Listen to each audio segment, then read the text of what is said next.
A mass shooting in North Charleston leaves a teenage girl dead. Now, 4 years later, some of the men arrested in connection to her death are walking free. It's happening in courts all the time. Suspects are arrested and slapped with heinous charges and then take plea deals for short jail sentences or time served. That leaves families of the victims feeling cheated out of justice. I'm Nick Reagan, and in this Live 5 Deep Dive, I'm sitting down with Raphael James, who's taking a closer look at what happened in the courtroom after that mass shooting that killed 14-year-old Ronjanae Smith.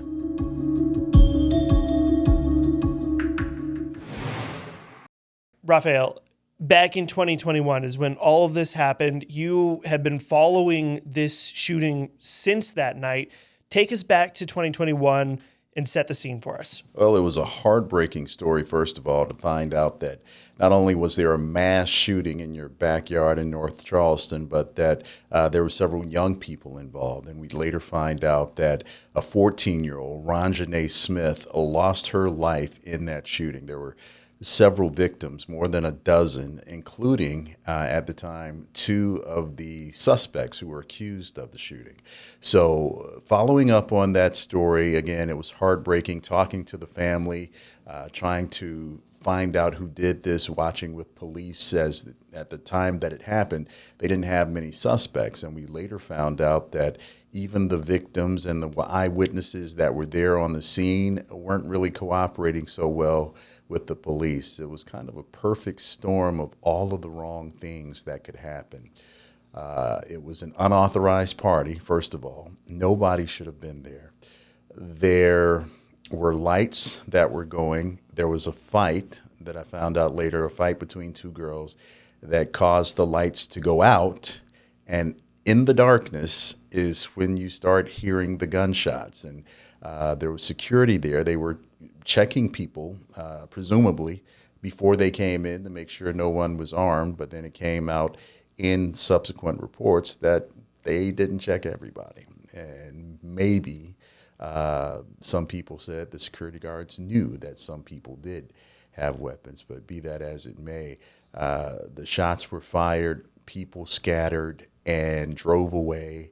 And that left the crime scene for police to dig through and look for clues of footprints, tire tracks, casings, and they said it was not optimal, obviously, for gathering clues. Yeah, I remember when that call came into our newsroom, and it was just, like you said, chaos, trying to not just figure out what was going on, but to get all the details and get everybody sort of lined up, the authorities, to figure out really what had happened, where all of this was happening, what kind of party it was, who the victims are. It's so many questions. 4 years later now, we're still talking about this incident. What has brought it up now? Well, now, a few months ago, back in September, the case kind of came to a close. Depending on who you ask, it certainly is not resolved. It's certainly not resolved for the family. Katrina Sinclair and Ronald Smith, they are not pleased with the way it ended. All 4 of the suspects who were charged in that shooting received reduced sentences. And one of them was even let out of jail that day for his role in all of that. So the family's not happy that the solicitors came to that conclusion, not happy that they didn't tell them or give them a heads up that this was going to be happening in court. And Ronald Smith, who has since then started an amazing nonprofit organization to help keep things like this that happened to his daughter from happening in our community. He mentors young people in that community. And if we have time, I definitely want to tell you more about his story a little bit later. But he's not happy.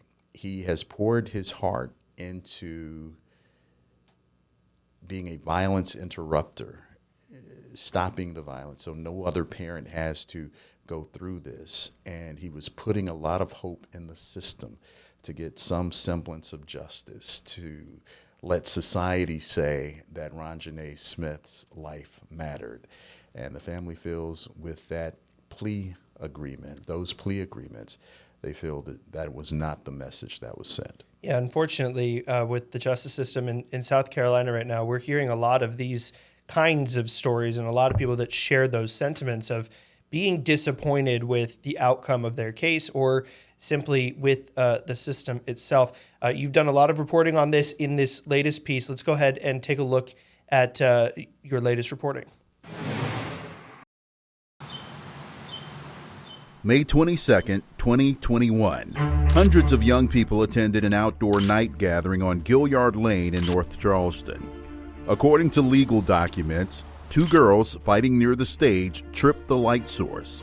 Out of the darkness, gunshots were fired. When the bullets stopped flying, 15 people were hit. Two of them were suspects. One, a 14-year-old girl. Out of 14 people, there were 9 females. 9 females, young ladies that were victimized. One lost her life. Ronjanae Smith, may she rest in peace. Tyquan Cooper, this is the U.S. Marshals. Come out of the front door now with your hands raised. During the weeks that followed, North Charleston PD told the world that they had captured those responsible for Ronjanae's death. All 4 men were charged with manslaughter and 12 counts of assault and battery of a high and aggravated nature. If convicted on all counts, it was enough to keep them locked up the rest of their lives. Law enforcement assured the community that justice would be served. But depending on who you ask, that didn't happen. I'm angry. It ain't right. When the cases finally came to court, the charges the men initially faced were steeply reduced. Tyquan Cooper was allowed to plead guilty to voluntary manslaughter and only 4 counts of assault and battery, high and aggravated nature. The 9 other charges dismissed. Ty Robinson pled guilty to 1 count of abhand, the other 13 charges dismissed. Manqual Horlbeck, who was also injured in the shootings, 1 count of abhand, the other 13 charges dismissed. Malachi Wigfall was allowed to plead guilty to 1 count of breach of peace of a high and aggravated nature. Side note, about a month before the shooting at the party, Wigfall was arrested on unrelated drug charges. The system failed us again. I can see that. Whatever happens today will not change anything. It will not bring my daughter back. What were you hoping for? What kind of verdict were you hoping for? 10 years, 12, 15, 20 years will never be justice for me, for my baby. To be honest with you, life. A life has been taken away from me. I do not understand how those that are involved in these type of crimes can sit for so long in our county jail. Justice should be swift, or even if it's going to be released, then it's going to, if you don't have the evidence, then let people go. But justice should be swift. Instead, it's prolonged, and that puts the family members, those who have lost loved ones, to an immense and intense stress. A memorandum in support of plea agreements was released by the prosecutor's office admitting that this was an impossible case for them to win.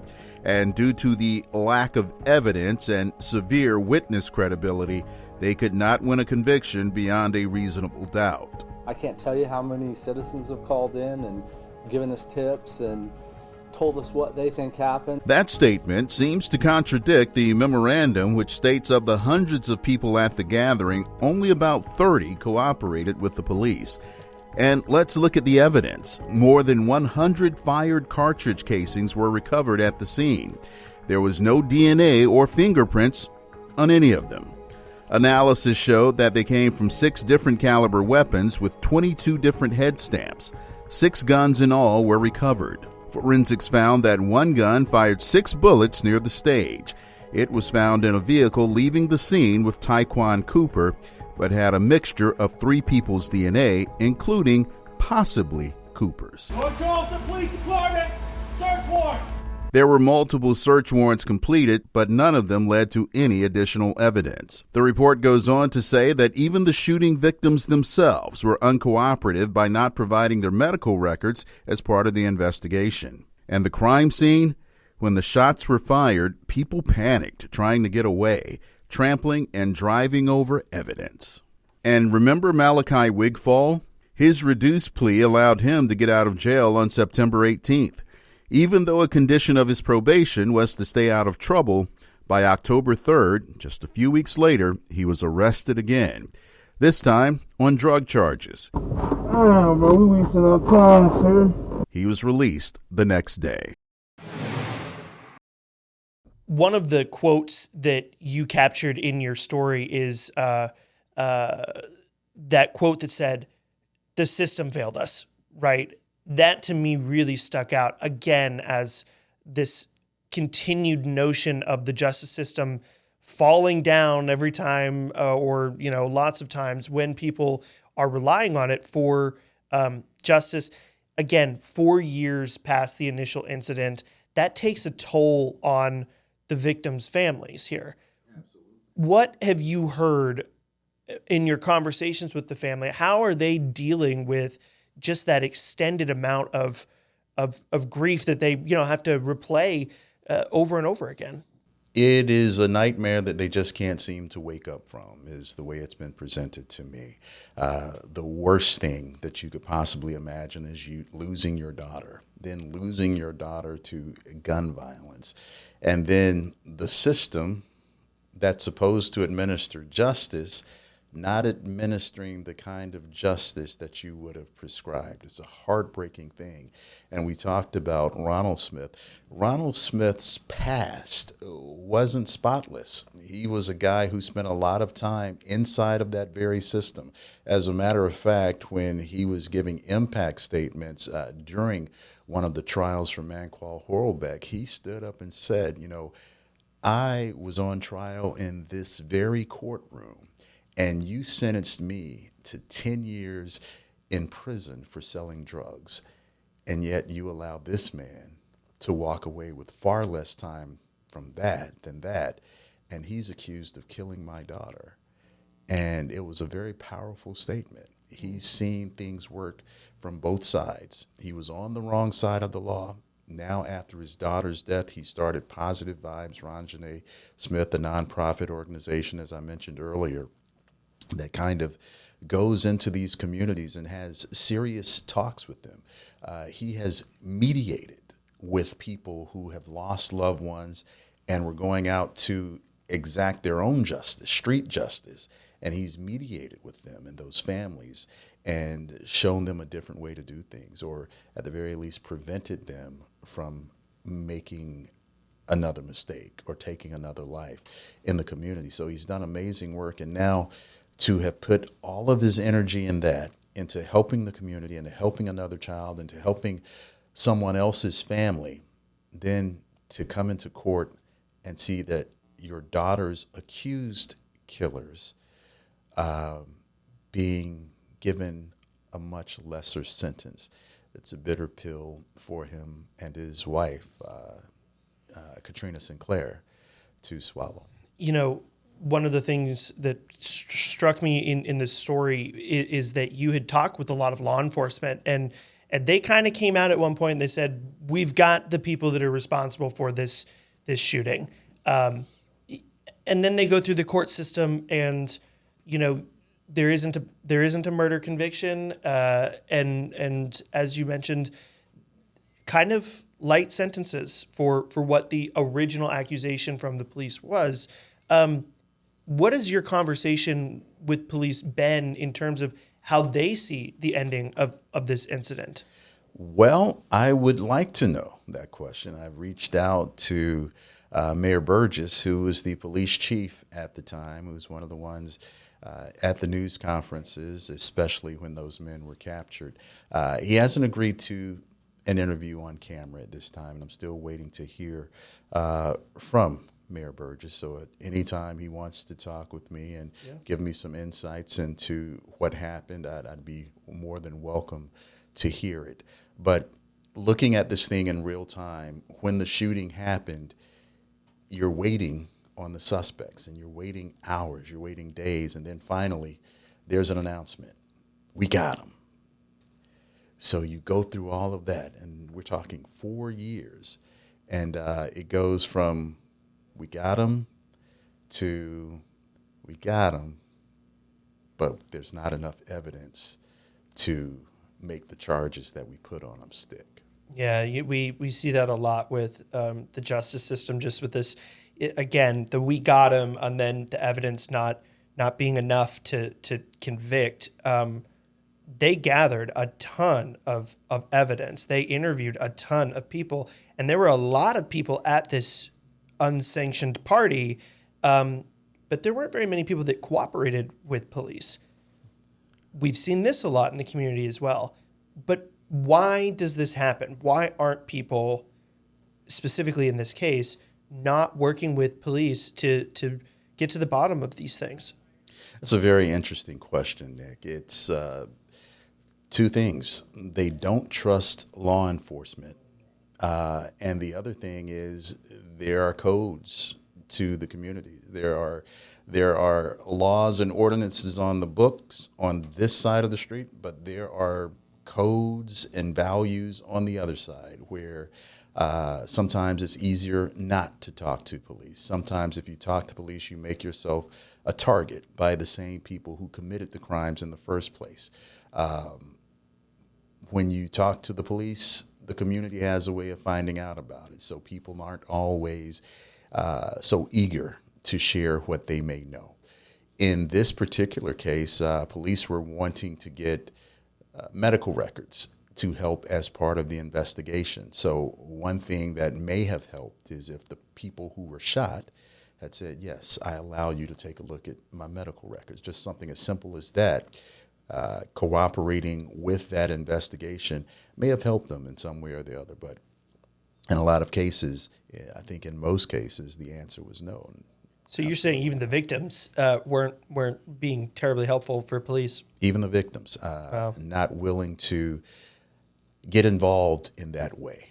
And we see that a lot. Well, and I imagine, when this is kind of a circular thing where nobody cooperates, so you don't have the evidence to get a conviction, and then you don't get a conviction in the justice system, and then you're not trusting the justice system because it didn't do what you thought it would do, which just sort of encourages the cycle to keep going. I mean, how big of a problem do you think this is? It's huge, and it's not just in Charleston or North Charleston. It's all over the United States. There is a disconnect when it comes to the law, the legal system, and people's expectations of what that means for them. I think if they felt that true justice would happen, perhaps they would. But again, that is a risk, and it comes with some blowback in our communities. So is this the end of this case? Is it case closed? I mean, is there anything that happens next? Well, it depends on who you ask. If you ask Katrina Sinclair, Ronjanae Smith's mother, she's done. She's heartbroken. She's hurt. She's gone to every bond hearing. She's been in all of the court, anything that had to do with her child. And the answer that they came up with for justice did not suit her. So I think in terms of expecting anything from the legal system, she's done. As far as the nonprofit that they've both worked with, that work continues. She's a part of it as well as Ronald Smith, and they are going to continue to help be a part of the solution rather than the problem in the neighborhood. But in terms of that, the solicitors can close the book on it. They've gotten somewhat of a win in terms of some time served for the crimes that were charged. It wasn't everything they were hoping for, but it's something. So there really aren't any winners in this case, just a lot of losers to different degrees. And for the parents, that part of it, I guess, is done. But when I asked her if this will help her get any closure, she's like, absolutely not. Well, they do say that it all starts at the community level, and hopefully Ronjanae's legacy lives on through that nonprofit, and things happen at that micro level that change the culture to be something more positive, and it doesn't result in these kinds of things. Yeah, and unfortunately, fortunately and unfortunately, I think things are happening with Positive Vibes, Ron Janae Smith, and other groups. I've been told some things off camera and off mic about some of the negotiations that have been had, some of the talks that have happened. I have seen some of these young people, and I've seen the way they look up to Mr. Smith and their other mentors. So there is some good that's happening, even though our cameras may not be allowed to go out and show it to the rest of the world. Those are some things that I've seen with my own eyes. Well, hopefully our cameras will be allowed at some point to see the transformation that is happening behind the scenes. Absolutely. Raphael, thanks. Thank you, Nick. I appreciate the opportunity.